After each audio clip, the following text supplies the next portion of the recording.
La CENI avait prévu de déployer 75 400 bureaux de vote. J'ai cru comprendre qu'un bureau de vote équivaut à une machine.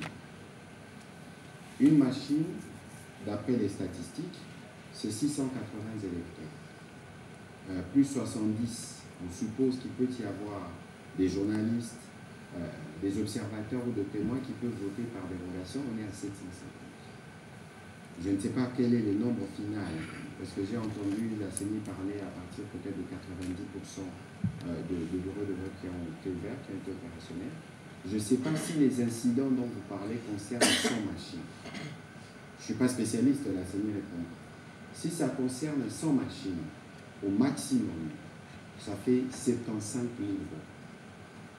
Dans un contexte où si on en avait ouvert 90 000, qu'est-ce que 75 000 peut représenter, par exemple, pour l'élection présidentielle qui se joue à des millions et des millions? C'est marginal. Évidemment, dans une élection que nous voulons inclusive, où tout le monde doit voter pour son député provincial ou son député national, évidemment, à un niveau plus réduit, cela a un impact. Je vous ai donné l'exemple de l'ISP-Gounia, et pour lequel le gouvernement militaire et la CENI avaient trouvé des solutions sur ce qui concernait les déplacés. Donc, l'idée ici, ce n'est pas de minimiser les incidents. Les incidents, au contraire, il faut le reconnaître et y apporter des réponses.